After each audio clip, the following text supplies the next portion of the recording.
Well, hello and welcome, welcome, welcome. My name is Ann Asher. I'll be introducing myself more formally in a few slides from here. But before we get started, I just wanted to heartfeltedly thank the wonderful sponsors at Forward Fest, because without them, this and so many other really fantastic presentations would not be possible. So thank you, sponsors. And also, I wanted to remind you that Forward Fest Pass is free this year, and there's still like 3.5 or 4 days left, and there's some really good presentations. So head on over to forwardfest.org and check out all of the other presentations that will happen after this one. All right, so welcome to Reduce Work from Home Pain and Stress, or Stress and Pain. And my goal for this presentation is to help you along the way, or to start for the first time, develop and use a tool set for healthy living relative to the fact that you work at a computer, you're at a computer, or you have a sedentary job. And I'm going to do just a little housekeeping. So this is a webinar, which means it's a presentation. So I actually cannot see you, but I have a wonderful co-host, Molly, where it says Forward Fest on her little square. She's going to be popping in and out to help us. If you have any questions or comments, you can chat them. You can hit the Q&A and type those in, and then when we're ready, Molly will help me sort out, getting those answered. And then towards the end, also, when we do that, you'll be able to raise your hand and you can unmute and we can chat in that way. So again, I really am so grateful to have you here, and here we go. So recently I came upon a study that was done by Harvard and NYU together. They collaborated and looked at 1.6 million work from home employees since COVID started.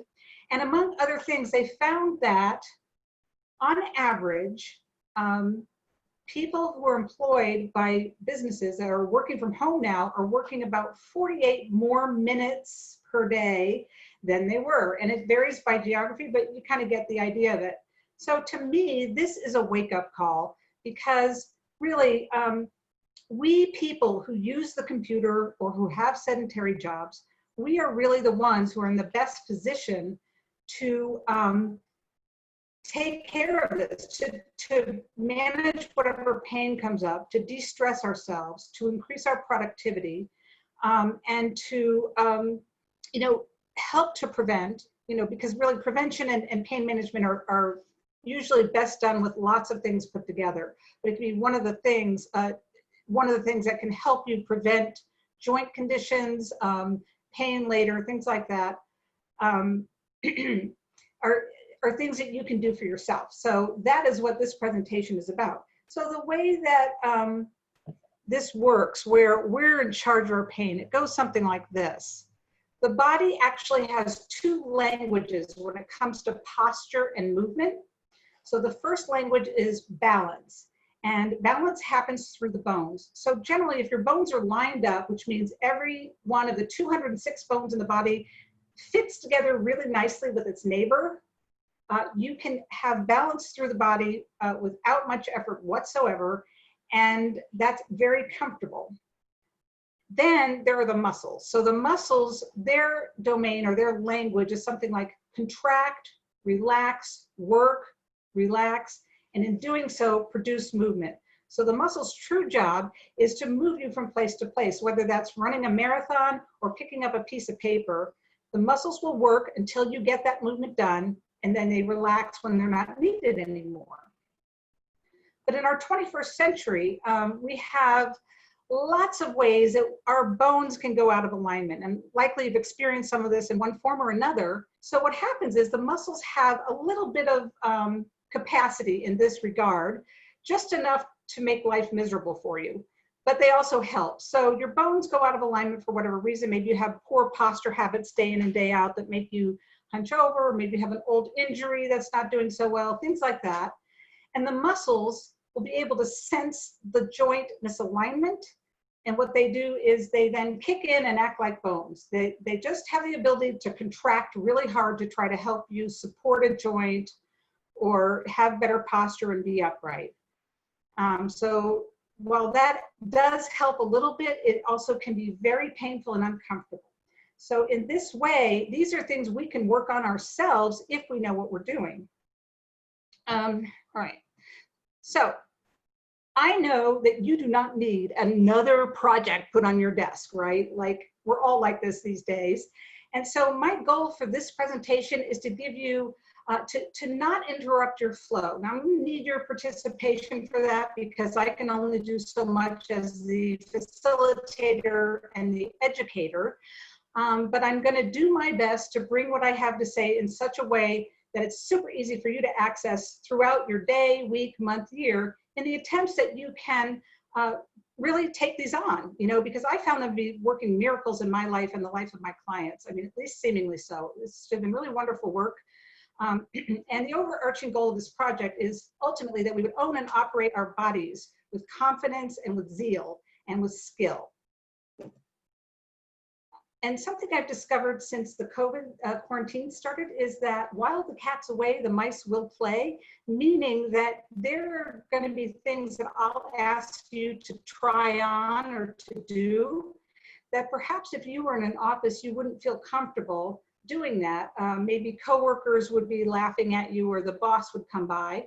But now that you're at home, you might find little pockets of opportunity to really get into this idea of developing your healthy tool set.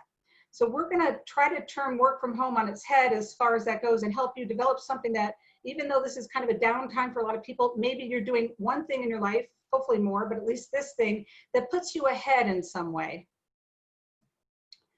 So to do that, I'm taking, this is a smattering, this whole presentation is a smattering of techniques. I'll talk more about that in a minute.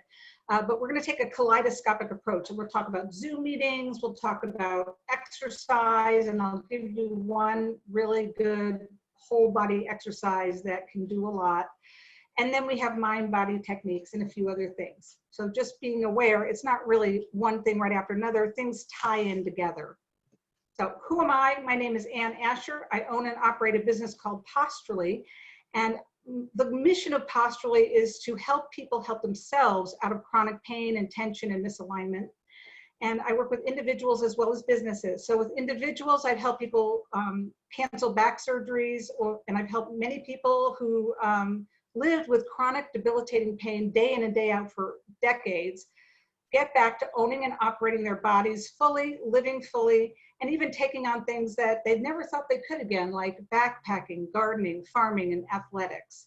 And then on the business side, I do trainings like this one, and I do ergonomic evaluations and consultations. And what that's about is fitting the workstation to you rather than the other way around.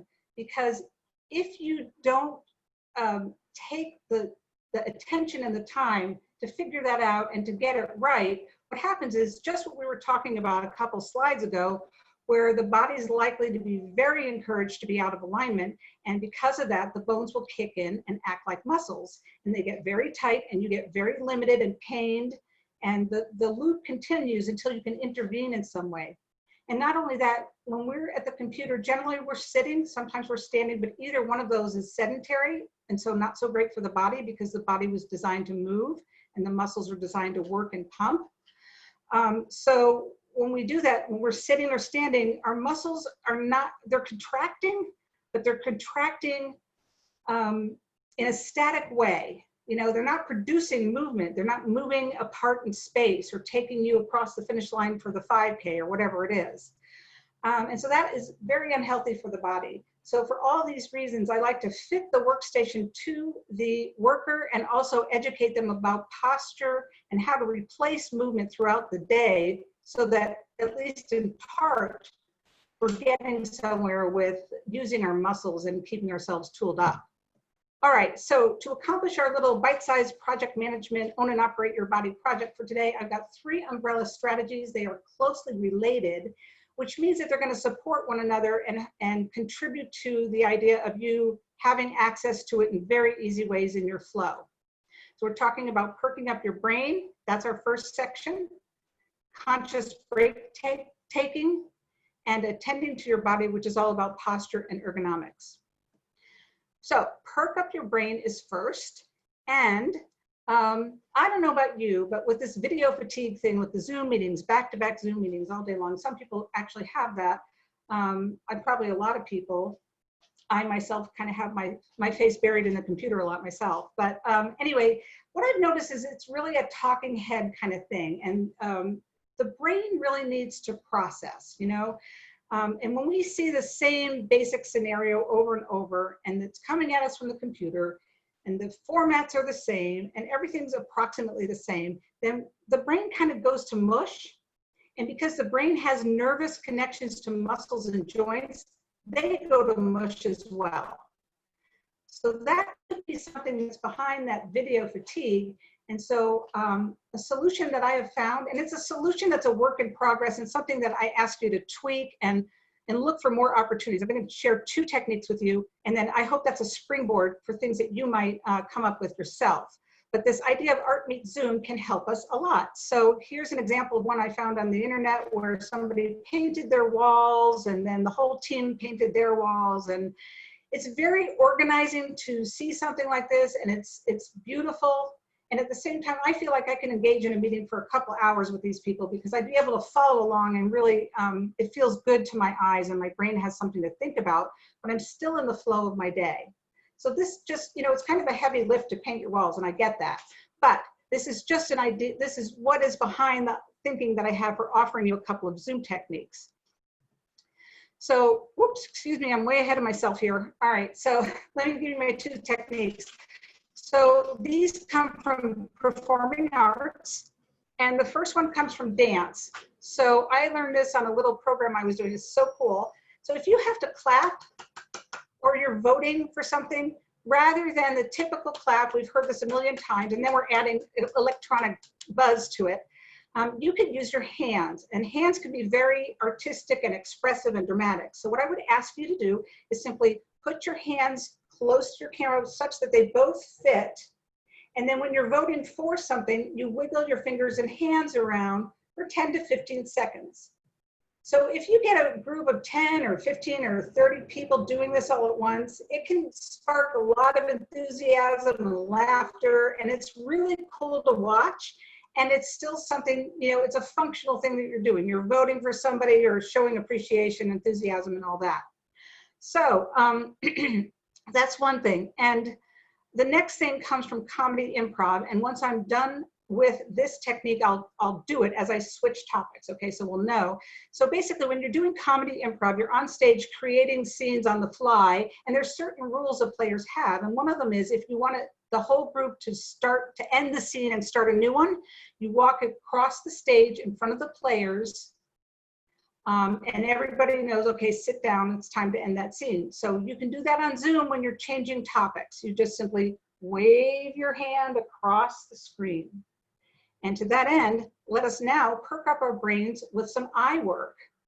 So the first thing is an ancient yoga technique. It's called palming, and it's just gonna help relax muscles and just bring some energy to your eyes. So all you do is you put your palms together and you rub them vigorously and quickly enough to generate heat. And again, this would be something like 10 to 20 seconds worth of vigorously rubbing your palms together. And when you're done, I want you to very lightly place your palms over your eyes and just let that be an invitation to soften the muscles at the forehead, the cheeks, the eyelids, and the eyes, and let them just relax. Fantastic. Let's do it one more time. Rubbing our hands together vigorously. I may not go the whole 20 seconds, but I invite you to do that either at home now or when you do this technique afterwards. And very lightly put your palms over your eyes and let everything soften, release, and relax. Just let it go. Great. All right, next technique is called 20-20-20, and it's a basic ergonomic recommendation given by ergonomists to their clients. And this is something you can set a timer for, and you can also set a timer for breaks too, which is a nice idea. So what you do is every 20 minutes, I want you to get up from that very focused mentality and posture that you have at the computer likely, and just let your eyes focus 20 feet away for 20 seconds. And that will just help the muscles of the eyes, you know, the ones that are focusing on your screen, they're gonna release and relax. Some other muscles are gonna kick in and get a little bit of work so that they don't get left out. And just the whole thing is a different input into the brain. So it's not so much specific left brain tasks and symbols, but rather you're taking in a peripheral type vision. So it's just another way to relax your eyes and perk up your brain. All right, and finally, in this section, I give you full, complete permission to yawn. Why? Because when you yawn with all your gusto, you can open up your eyes, your ears, your throat. It might be good for people who communicate on the job. If you've ever had singing, your singing teacher probably over and over and over encouraged you to do this because it is so fantastic. I'm going to do it right now, and I ask you to do it with me, but I'm just going to yawn really big. So you can even make noise because, again, you're working at home, and that noise kind of helps open up all this area. And the funny thing is, you know, you yawn when you're at work, or you yawn at a conference or something, and people say something like, well, don't let me keep you awake. When in reality, yawning actually has the opposite effect. It gives oxygen to the brain and keeps your brain more perked up and woken up. So that's another way that we can turn work from home on its head and use it to our advantage, because now we do not have to have people telling us that we're insulting them for doing something to get oxygen to the brain. All right, let us move on to conscious break taking. And I'm going to start with 2 truisms that I'd like to share with you because that'll keep us on the same page. So the first one is, a little movement is better than none. Now, I know we all worry, well, many of us worry about, oh my God, I gotta exercise, I gotta be healthy, I wanna ward off disease. And in fact, the CDC recommends that we do 30 minutes of walking or some aerobic activity like that in order to use exercise to ward off disease. And of course, warding off disease is more complex than that. You also diet and other things, but exercise is fantastic. So if you're so prone to make sure you do that, that's what the CDC recommends. However, again, we're doing our project management thing here. So what's our situation? What are we working with? We're working with the fact that we need to be somewhat married to the computer. We're either sitting or standing and being sedentary. And so what can we do, right? Don't give up movement just because you're not able to go out and pump iron. And what I'll show you in this section is going to give you a few things to do that can help you protect your back, perk yourself up and keep your muscles active even though you're sitting or standing, and it can help you prevent injury in other things that you do in life. So here we go again with that bite-sized project management. My second truism is that when you take movement that's easy to do, and I'm going to show you a number of techniques, and I've shown you a few also already, that you repeat regularly. So for example, maybe you have 2 or 3 of these things you really want to incorporate in your life for the long term. You can commit to trying them out. They should be something that fits you, that's not a big stress, but it's not lazy either. And you just repeat that at least 3 times a week for at least 2 to 3 weeks. And ideally you do it every day for 2 weeks. And you may find that after that, this is growing on you. And not only do you want to do it, but you want to add more and do it more times. And maybe eventually it gets a little bit like, oh, I know how to do that when I'm going to make it more challenging. And I'll show you how to do that. So this idea of just, rather than pump it out and, you know, no pain, no gain, what can you do with what you have? And here is a method for bringing these ideas, these new ideas and a new way to move into a regular schedule. And I have found working with clients that regular, small bits regularly, where you do not quit on the regular piece of it, can work absolute miracles with chronic pain. All right, so quickly, this is an optional exercise that would be very interesting, probably would only take about 45 seconds. And you could just list out what causes you to get up from the chair during the day. So for most people, it's usually like, I need to use the bathroom. I have a kid that wants something. There's emergency, basement flood. It's time for lunch. So these things you have to do, and they're perfectly good reasons for taking a break. However, what they don't offer you is conscious me time. And again, conscious me time is not about taking an afternoon and going for a walk. Conscious me time can be 30 seconds of something that's powerfully beneficial to your posture, your alignment, your breathing, your brain, etc. So given that, I've created a two-part protocol just for this presentation that I'd like to share with you because it has so many benefits. So with this two-part protocol, there's a part one, which is get up off the chair. And then there's a part two, which is a breathing technique, also get back in the chair. But we'll start with part one. So part one has two phases. Phase one, you're just gonna stay in your seat, okay? And I'll remind you because I have a picture and I don't want you to get confused.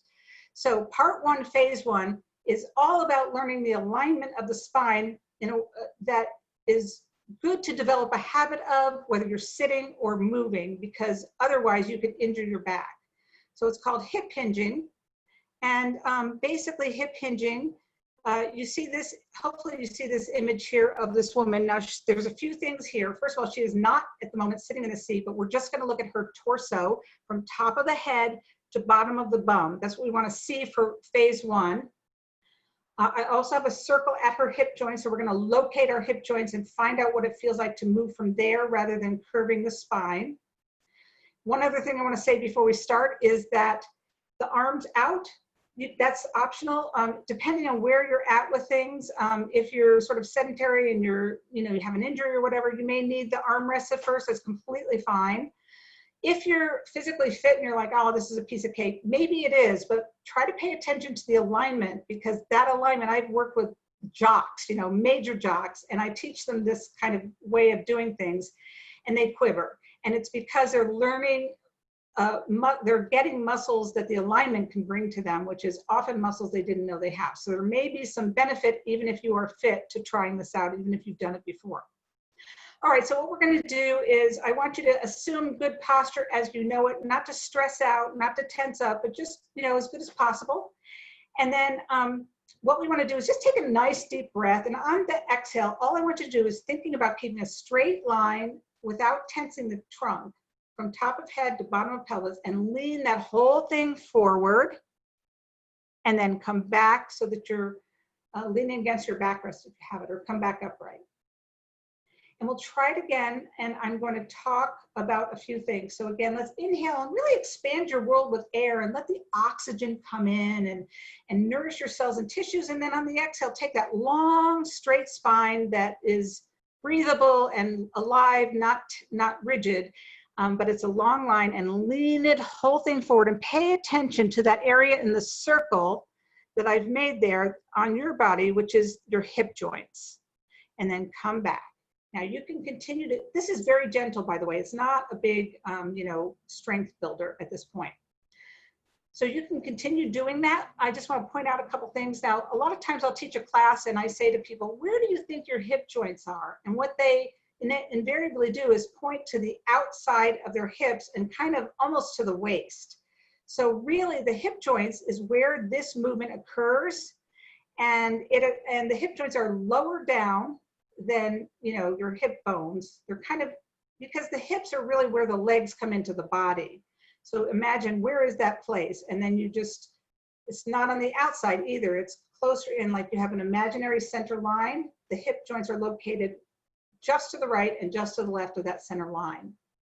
So if you can, again, try this where you're leaning forward and noticing the movement coming from the hip joints, and then come back up. And this is a movement, you don't have to use it as a two-part break protocol. You can do this anytime through the day.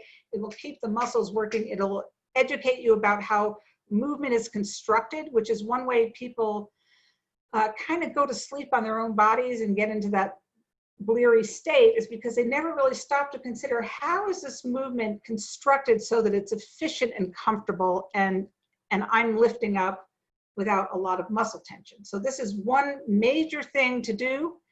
And it's also good training, because when you go home and start gardening and you want to lift a heavy bag, or you need to pick up a kid or whatever, you're bending down, the recommendation is to not round over at your spine. So what I just showed you in this phase one, this exercise in your seat of leaning the whole long spine forward and then coming back, this will help you develop the habit of not rounding that low back.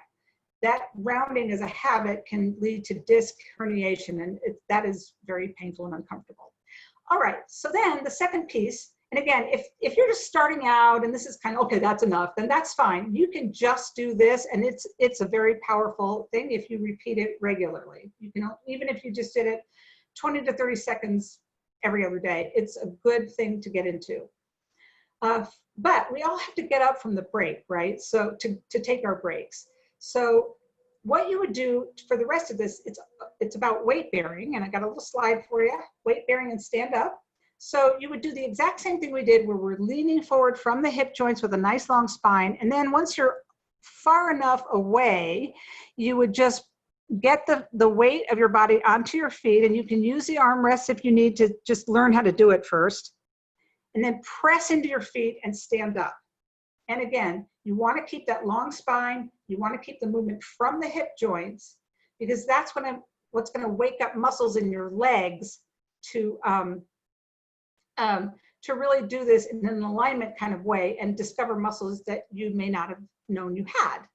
So I just want to go back here a little bit. Notice that when she is leaning forward and her bum is off the seat, her hips, knees, ankles, these are all bending. So the idea is when you don't round your spine over, whether it's sitting, and I'm going to talk about that in the next section, what that's all about, or once you're off work and you're doing things, the way to not round your spine is to bend the hips, knees, and ankles to lower yourself down, or again, straighten them when you're coming back up.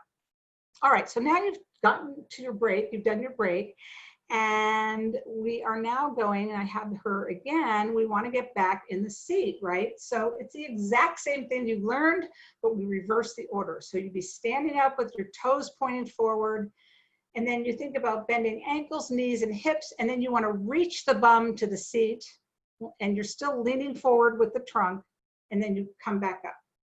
Again, I know this is a lot of information at once, so take what you can, ask your questions. I'm happy to answer anything, and we can connect afterwards as well if you need to. Okay, so that is the thing you can do. You can take component parts of that and work on that throughout the day. And also just know that this whole thing, this sit to stand that we just did, it's like doing a mini squat.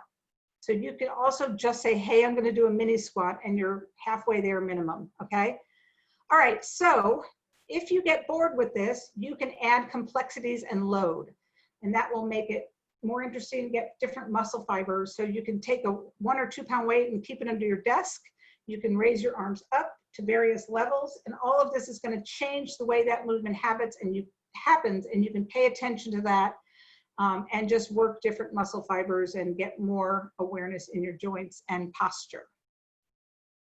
All right, conscious break taking part 2. You've gotten part 1 of that where you get back in the seat. But the second thing is a breathing exercise. And I like to think that this breathing exercise helps us decrease the amount of time it takes for us to get back into the work, because if you're anything like me, you sit back down after lunch and you've got to do Facebook, and you've got to do text, and you've got to do email. And then, a few minutes later, you're finally ready to focus back in.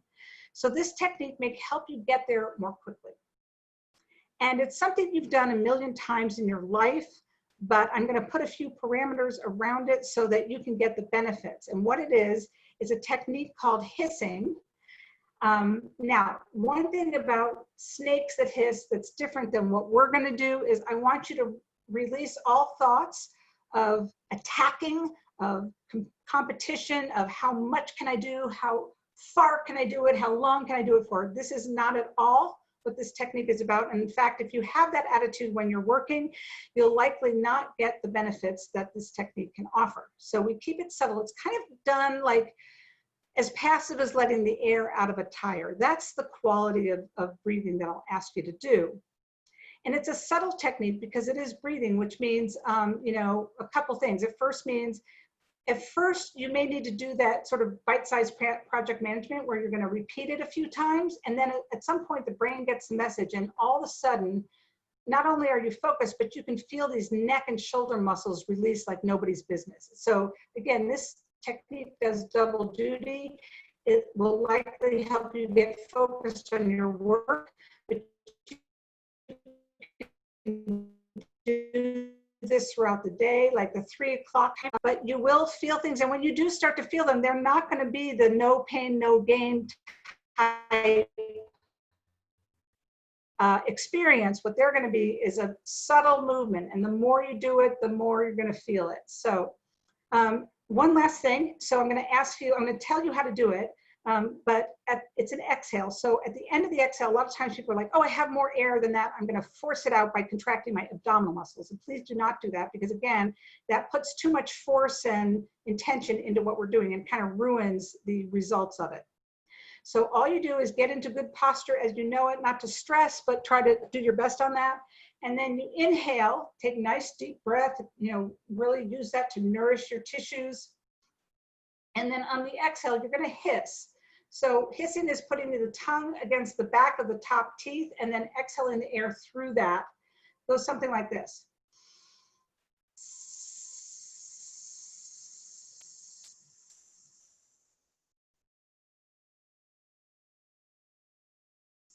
And in doing so, let whatever wants to happen in terms of muscle release or shoulders dropping happen, because that is the technique working. So let's try that once again. So inhale and exhale, nice, like you're letting the air out of a tire, so easy and lazy.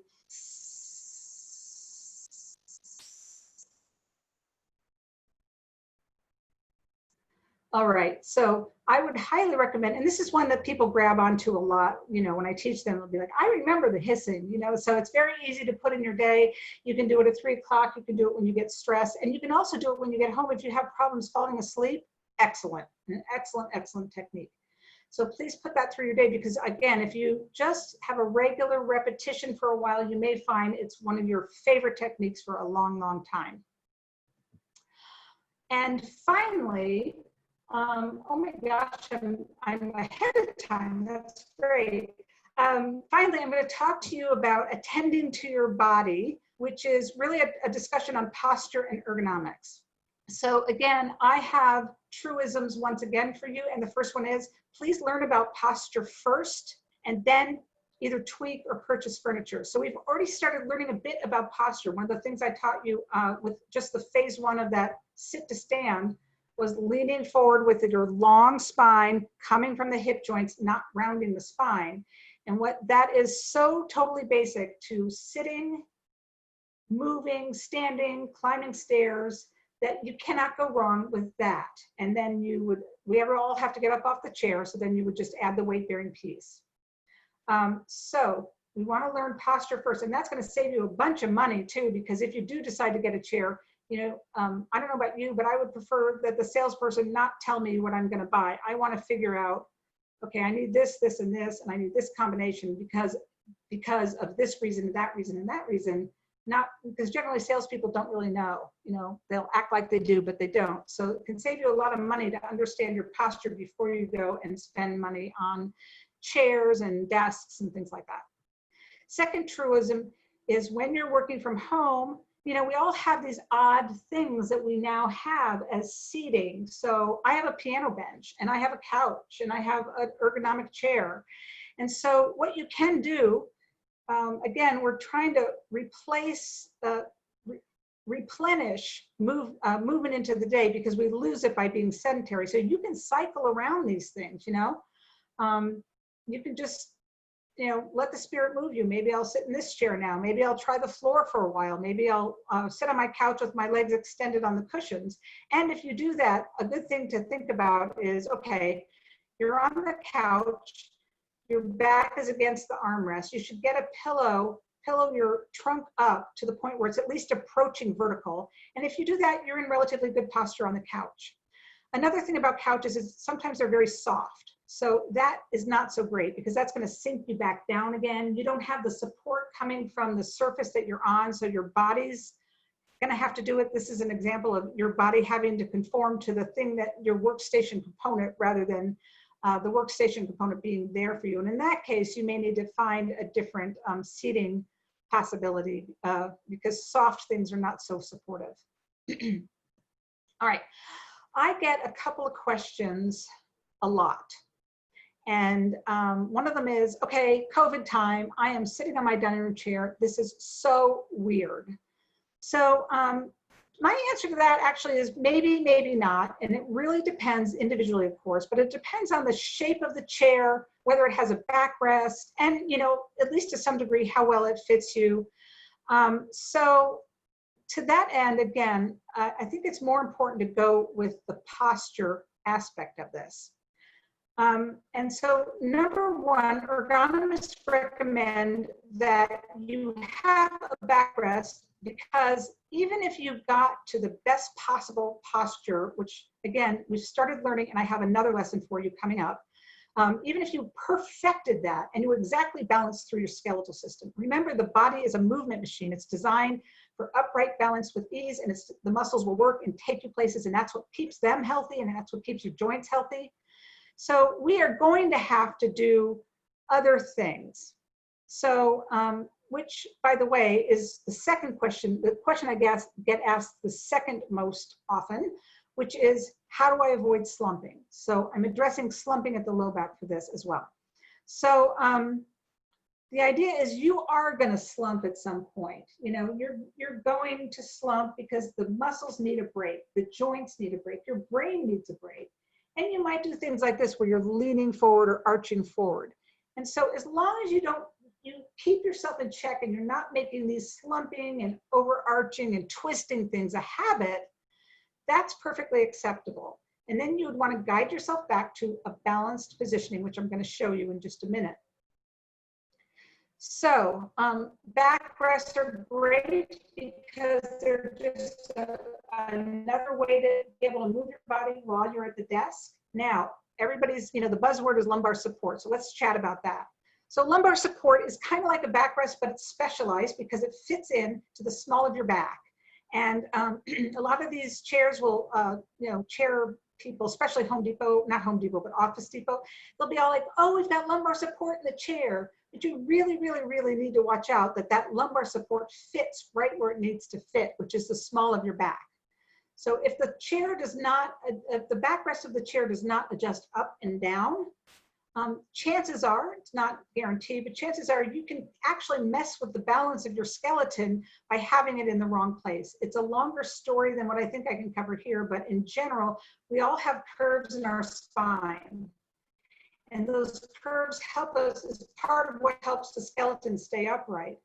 So if you put the support for the low back curve in the upper back, or the very, very, very lowest part of your spine, then you're pushing a curve in the wrong direction, and that messes everything up. So this is definitely not a good idea. So we want to have this specialized piece of equipment called the lumbar support fit in the small of the back. So if you can raise and lower your ergonomic chair backrest to fit that, fantastic. Otherwise, wonderful solution that I really like, oops, I'm gonna go back to that slide in a minute, is this thing. It's called a McKenzie Roll. It is available on Amazon. It is less than 20 bucks, and it has everything you need because it is round, similar to the shape of your lumbar curve, so it can fit in there in the right, you know, shape to shape, it can fit in, and it's got a strap, so you can wrap that around whatever backrest you have, and it should fit. So your job would be two things. If you decide to go this route, would be to make sure that that you put it in the small of your back, remember, because that's where the support is needed, because again, when we're sedentary, then that curve, you know, the muscles will kick in because it's just not normal for the body to be that sedentary. So we need support for the muscles so they can relax a little bit. And then the other job that you would have would be to make sure that this roll, the size of this roll, and I did not check the various sizes, I apologize, I probably should have done that.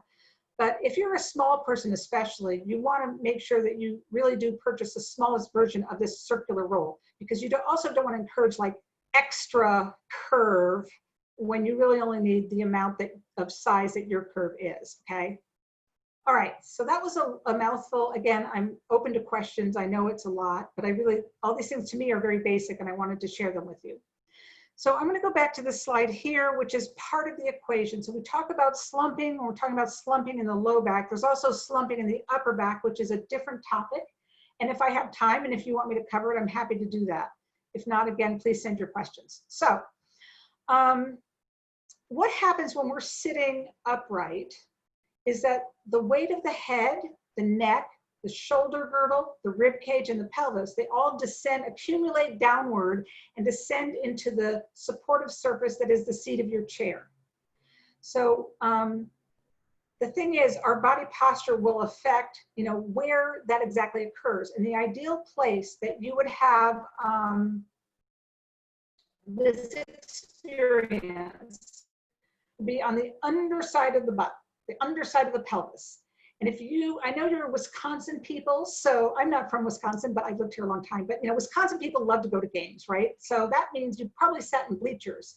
So the place that I would want you to sit on to be balanced in your skeleton from the seat all the way to the top of your head would be the two little bones that hurt when you sit on bleachers or a wood stool for a long period of time. So in that sense, if you can find those bones and you sit on top of them and they're pretty equal from right to left, you have started in on good posture in sitting. And then from there, you see the spine, it connects in. You can kind of see it in the image here, although this is side view, but the spine will connect into the center of that pelvis bone in the back. So whatever position the pelvis bone is in, the spine's gonna follow. So you want, this uprightness will give you the amount of spinal curve that is probably about natural for your particular frame and form. So that's a good way to do it. And you know, I see these articles that are written by ergonomists who know what they're talking about. You know, they're PhDs in this stuff.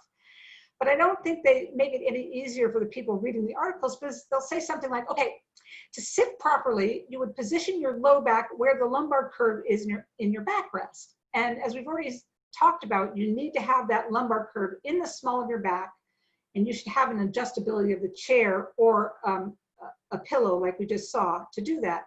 But also, they don't ever talk about steering this movement, this upright movement, and the positioning of the curve from the pelvis. And if you can get that, you're being much more efficient.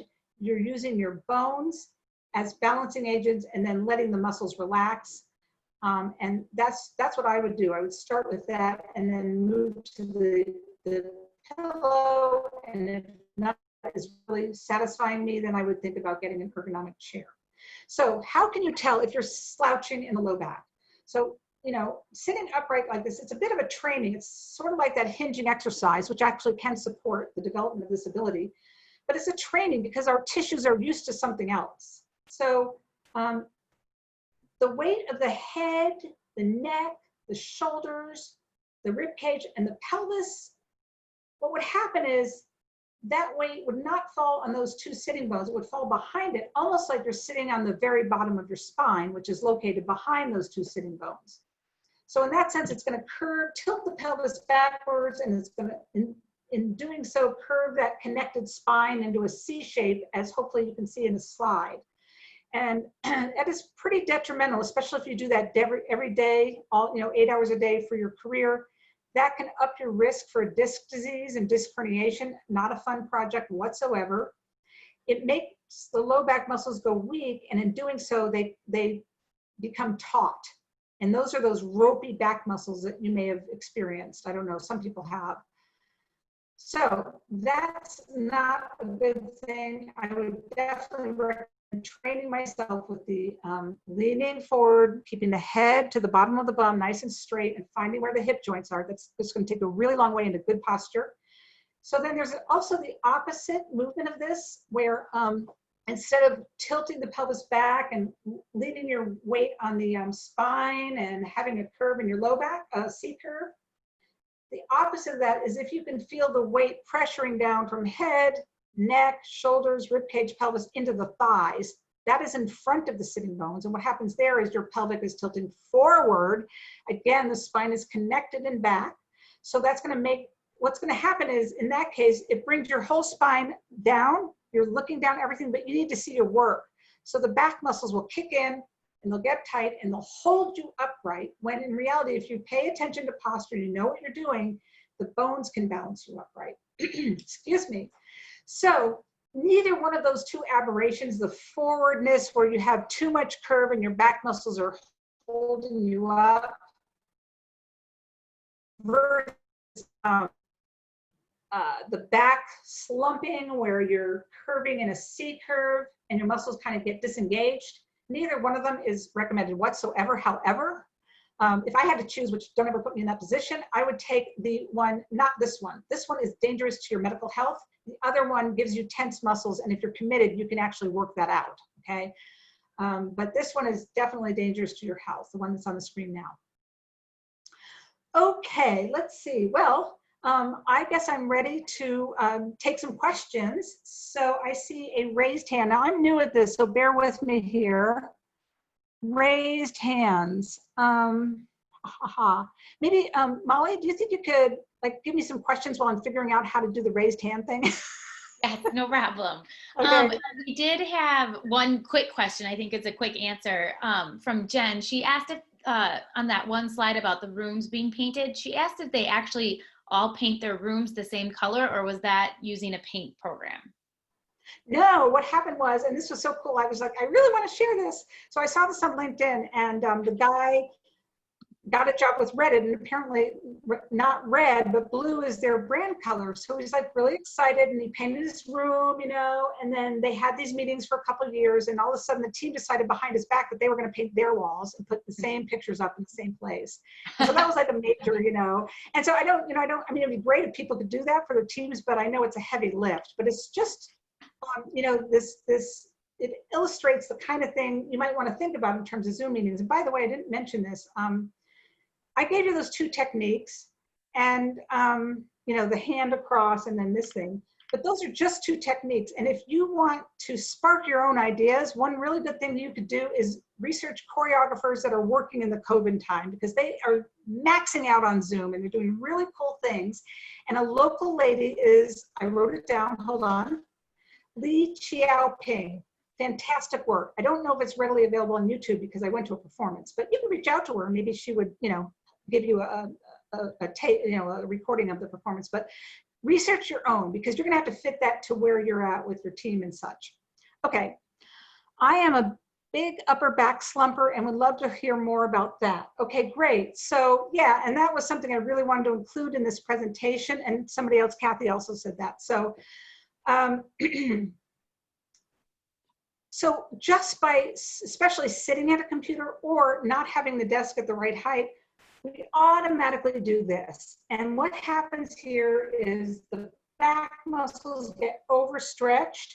The muscles at the front of the shoulders, they get super tight and our arms roll in. And then that takes our gaze down. So then we have to see the screen so that we lift up the head, and that will kink at the back of the neck. So that the hissing technique is great because it's going to start to release some of that. So one of the things you can do, it's a very basic exercise, and I would also recommend this one every day, is to give your shoulder blades a good squeeze. Simple as that. You just, we have these little triangular bones in the back here, and when they're in the correct position, they help the upper body posture. So I would just think about squeezing the two shoulder blades in back, 1, 2, 3, 4, 5, and then relax. And repeat that, you know, 3 to 5 times, and do it 1 to 3 times a day. Just because you want to build up these upper back muscles, because as we slump over a computer, they get disengaged and not strong. Then we get tight up here.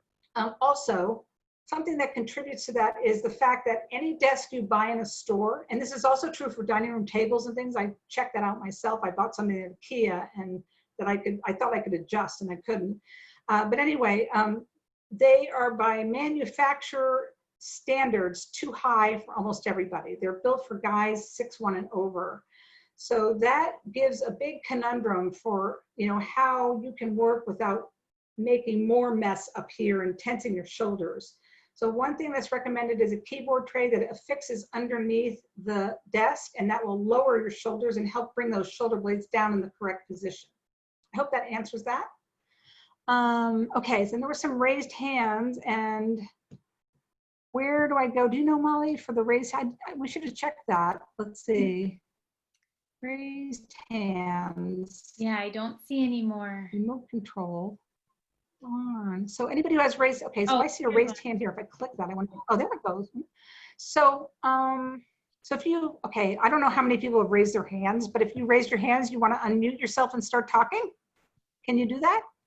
I don't see anybody here though. Darn it. Okay. Yeah. Yeah, I don't see anything. So please feel free to type it in and I'll be able to see that. New share Q&A. Yeah, unfortunately, sorry about that. But yeah, so anyway, if you have further questions, I do have my, oh, so here's our little roll again. This is, again, is called the McKenzie Roll. So $20 or less from Amazon.